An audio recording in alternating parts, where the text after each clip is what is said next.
Good evening, friends. This is your host to welcome you through the creaking door into the inner sanctum. Say, let me tell you about the new soap opera I heard the other morning. It's a slippery little stanza called John's Other Coffin. This program poses the question, can a murderous husband be happy with the spirit of his dead wife? It seems everything went fine with his marriage till one night at dinner his wife asked him to pass the knife, which he did, right through her. Then he hit her body in the town bell. That's where he made a big mistake, because the next morning she told on him.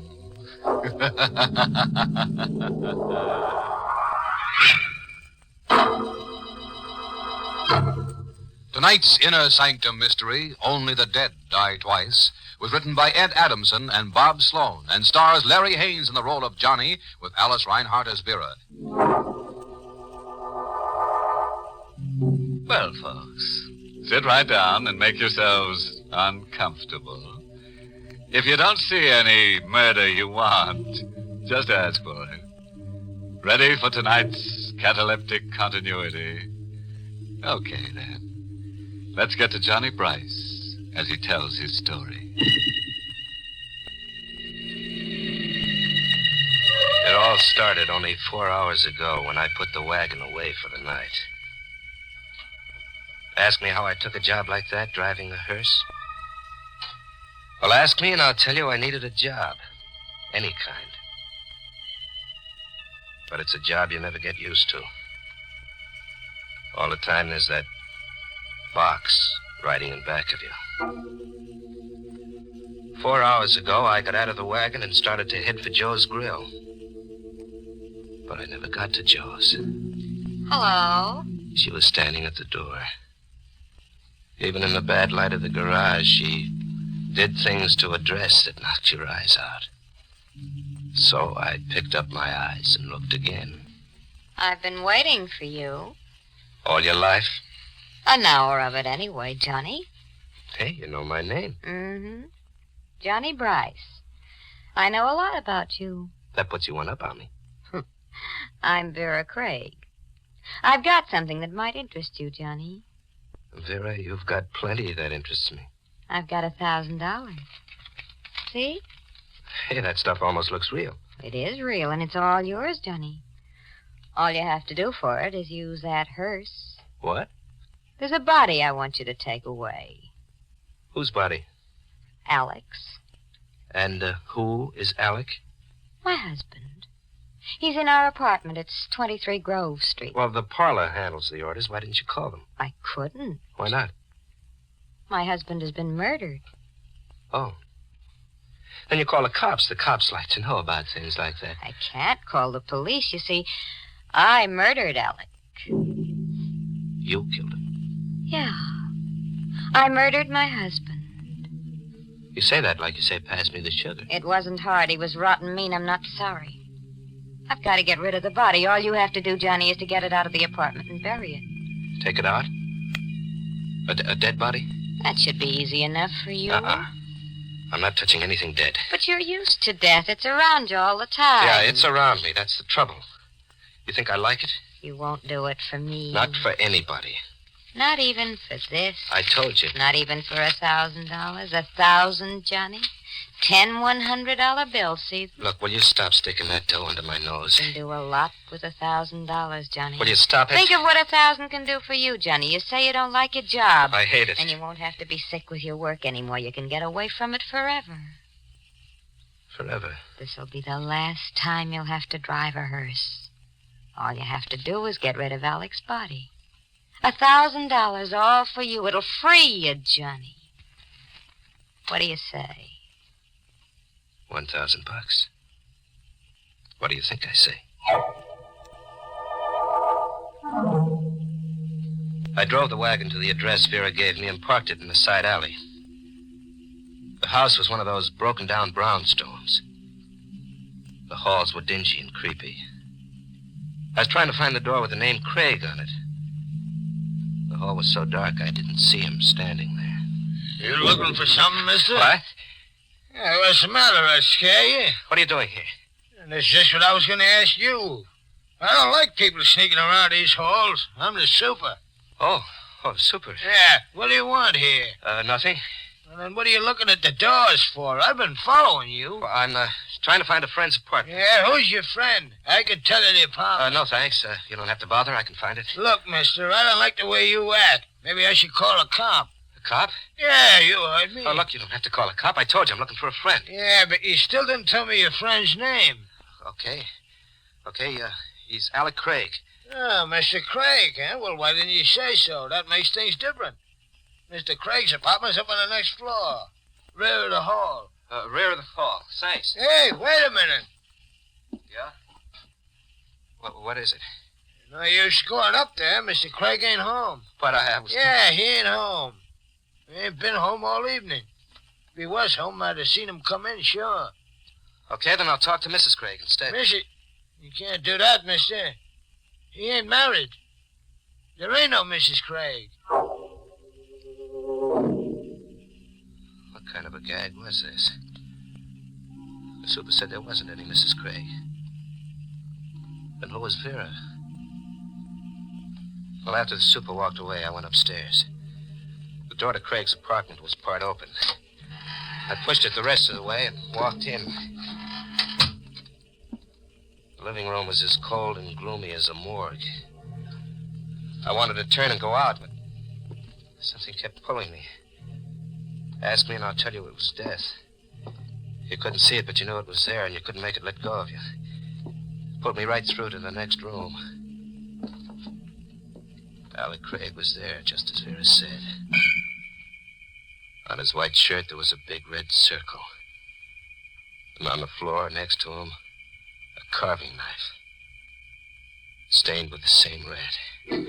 I walked out of the room. $1,000 and no $1,000. I couldn't touch him, not for a million. I got to the front door and opened it. Hello. He was standing there in the hall right in front of the door. A big guy in a black hat and coat. I was just going to ring the bell. My name's Steve Maxton, detective, first grade, 16th precinct. You Alec Craig? No, I'm a friend of Craig's. Oh, I want to see Craig. Well, he's not home. Who are you? Johnny Bryce. You're sure Bryce Craig isn't home? Well, I just told you he wasn't. Nobody's in there. Okay, then suppose you come inside with me. We'll wait for Craig. Well, he's not coming back tonight. Go on, do like I tell you. Get inside. What is this? What do you want with me? I just got a call to get over here. The guy who called said there was a murder. Murder? That's right. He said that Alec Craig was here in his apartment. Dead. If I had gotten out of that apartment a minute before, this never would have happened to me. But now I was stuck. I warn you, Bryce, don't try any phony moves. Oh, you got this wrong, Maxton. Somebody's playing a gag on me. Maybe. Craig isn't here. You can see nobody's here. We'll look in the next room. There wasn't a thing I could do. When we went into the room where Craig was, I kept my eyes straight ahead. I didn't want to look down and see him again. Yeah, I guess you were right, Bryce. Somebody was playing a gag on me. It wasn't possible. I couldn't believe it. There wasn't a body on the floor. There wasn't the murder knife. There wasn't a single trace of death.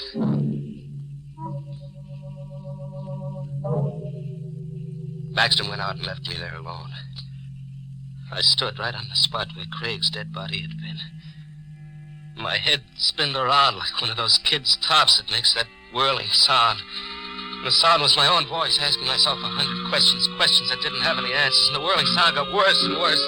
And all of a sudden it stopped. Hello, Johnny. Vera, What's the matter, Johnny? Aren't you glad to see me? how'd you get here, Vera? How'd you get into that closet? There's a back entrance to the apartment. Look, what's going on here? There was a body right here on the floor. I saw it with my own eyes. Yes, Johnny, you saw Alec's body. I put it in the closet to save you. If that Detective Maxton had found it, then you'd be in trouble, wouldn't you? You said Craig was your husband. He was. You're a liar. The super told me Craig wasn't married. He wasn't your husband, was he? Was he? All right, he wasn't. Why'd you lie to me? Because I wanted to make sure you'd help me. What kind of a game are you playing? When I told you I killed Craig, that was the truth. Why'd you kill him? Because he deserved to die. He was blackmailing me. Johnny, you've got to get him out of here quickly. Oh, no. I'll meet you out at Mount Crescent Cemetery. All you have to do is carry him down the back stairs to the hearse. Nothing doing. I'm not going to touch him. I couldn't put my hands on him. $1,000, Johnny. It's still waiting for you. I don't want the 1,000 anymore. Here, Johnny, I'll give you half of it now. No. When you're finished out at the cemetery, you'll get the rest. No, I said. Here, take the 500. I told you no. Now look what you've done.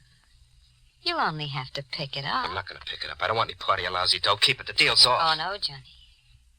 The deal isn't off at all. Not a bit. You're going to do exactly as agreed. Money or no money, you've got to. Now. No. What do you mean? You told me you spoke to the super. He saw you here. They'll find Craig's body if you don't take it out. So they'll find it. So what? That Detective Maxton, he knows you now, Johnny. A detective remembers a face. They're good at that. If Craig's body is found, you'll be blamed for the murder. Why, you dirty little... So that's it. Yeah, that's it. And there's nothing you can do about it, Johnny. Absolutely nothing.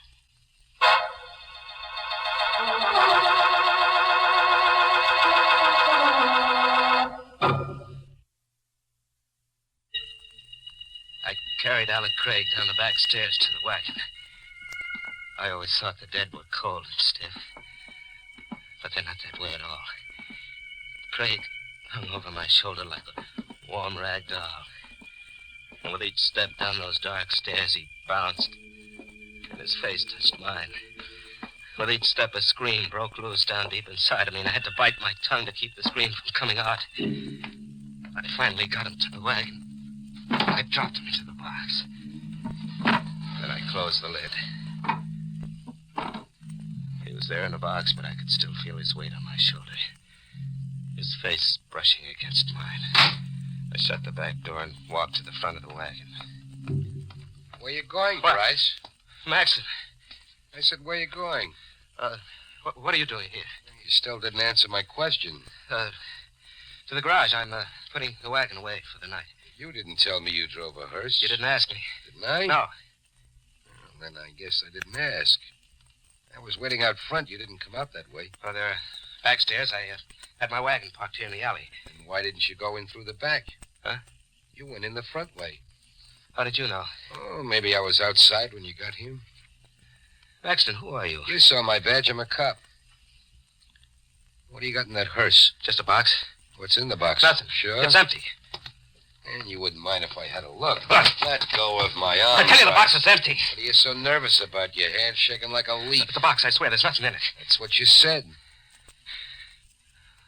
What are you going to do? Nothing, Bryce. Like you said, the box is empty. I'll see you around sometime. Soon. Maxton walked out of the alley, got into a car, and drove off. What was the game they were playing, Vera, Maxton? Why did Maxton let me off so easy? I drove the wagon out of the alley and headed for Mount Crescent Cemetery, where Vera was supposed to be waiting. When I got to the river drive, I started to breathe again. Well, I was lucky after all. I steered Maxton off. And I noticed there was a car behind me. I knew who it was. Maxton. That's why he let me off, so he could tail me. I slammed the gas down all the way. He stayed right behind, the same distance. There was a curve ahead. I rounded the turn and then cut off to the side of the road. I killed the lights and waited.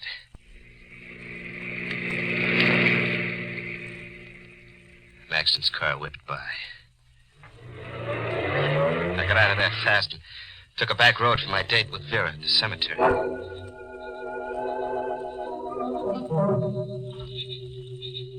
What took you so long, Johnny? Well, Maxton tailed me, Vera, but I shook him off. What is it, Johnny? For the way you look here in the moonlight.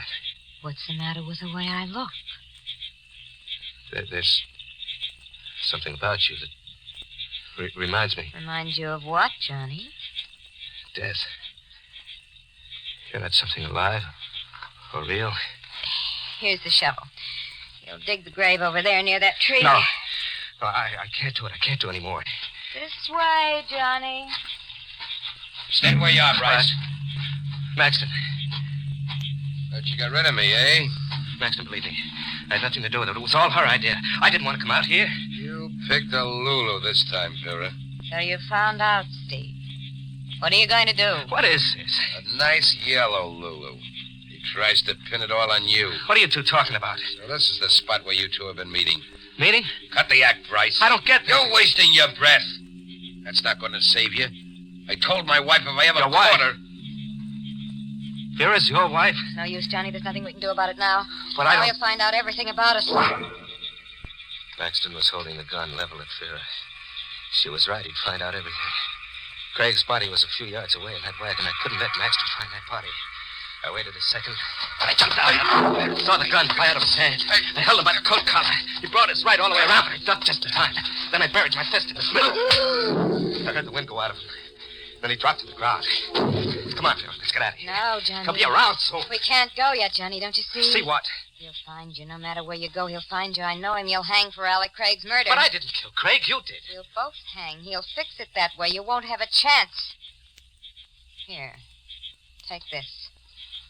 Gun? It's his. What do you want me to do? Take it, Johnny. You know what you've got to do. Kill him. Kill him? It's the only way out for you now. You've got to kill him. But I can't. I can't. All you do is pull the trigger. It's so simple. He shoved the gun into my hand. The metal of it burned my palm like a hot poker. Hurry up, Johnny. Shoot. I couldn't lift my hand. Hurry before it's too late. She picked up my hand and aimed the gun at him. Before it's too late, Johnny. Maxton was laying in the moonlight, quiet and still. I closed my eyes against the side of him. Then I felt her finger press mine.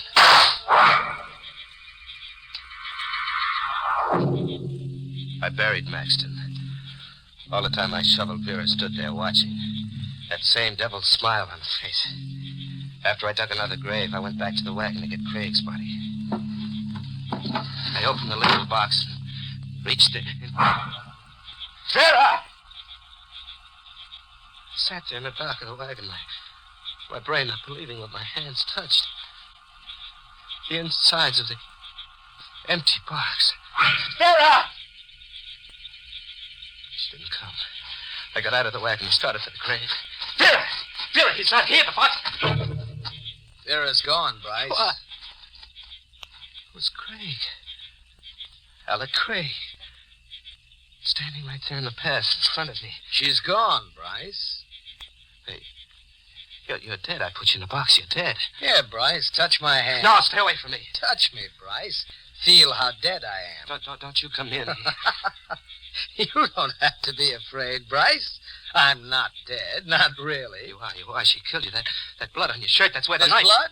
Yes, I admit it is realistic, but it's only a combination of red ink and grease. But it did get the effect Vera and I wanted. You really thought I was dead. You're such a chump, Bryce. Why did you do this to me? Why me? We had to get her husband out of the way. We wanted him dead, but only a chump commits murder. A chump you can buy with $1,000 or with fear. You're having a good time, huh, Craig? Oh, terrific. You're not going to get away with this. No? What are you going to do about it, Bryce? Go to the police? Tell them the story? Sure. You do that. Tell them how you held the murder gun, how your fingers squeezed the trigger. She made me Tell do it. that to the police, Bryce. Tell them. And let me know what they say. I'll be waiting to hear about it. He walked down the path, laughing at me. Me, the prize chump of them all. Well, this chump had one idea. One good idea that was really going to kill him. I started the wagon and headed it down the path. I caught Craig in my headlights. He turned. That hyena's smile was still on him. Then when he saw what I was going to do, the laugh dropped off his face. He jumped to the side of the path and ran up a hill. I drove right up after him. He twisted and turned, but I didn't let him out of the headlights. He was just getting to the tomb at the top of the hill when I stepped down all the way.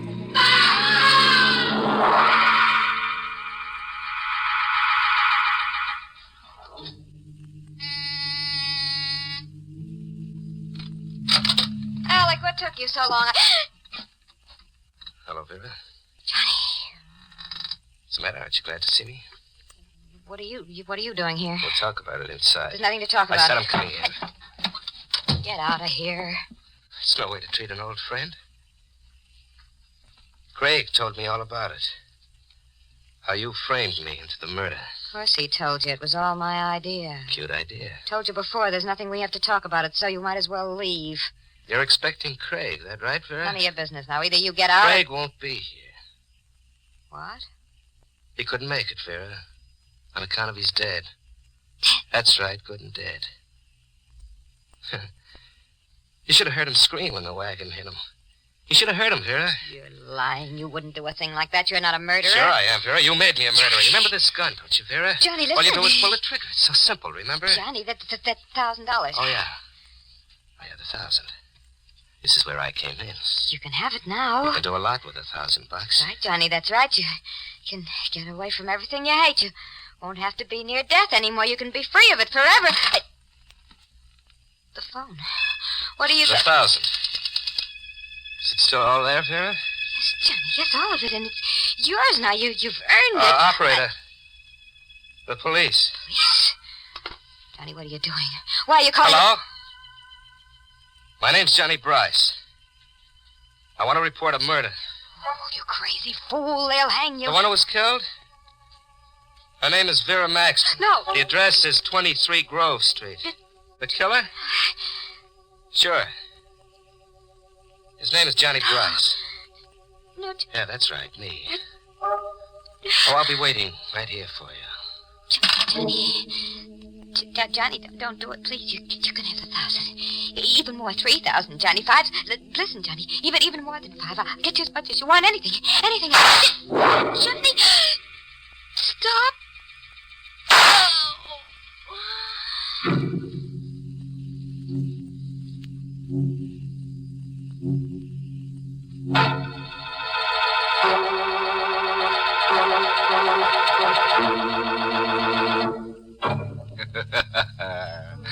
Now, that's the way I like to see our stories finish.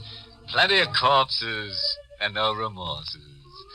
Well, Johnny finally got the drop on Vera. But you should see the drop the hangman got on Johnny. Say, there's a moral in tonight's tangy little tidbit. It comes from the grave works of the funeral philosopher, Wormley Digger, author of One Hearst Town. Now, how's it go? Oh, yes. When you plant a corpse, be prepared for anything. You can never tell what might come up.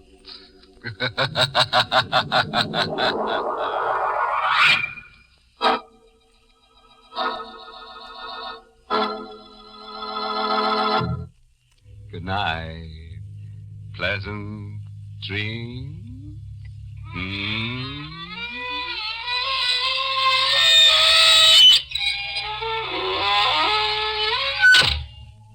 Inner Sanctum was heard in the United States over CBS, the Columbia Broadcasting System, and has been rebroadcast for servicemen and women overseas through the facilities of the United States Armed Forces Radio Service, the voice of information and education.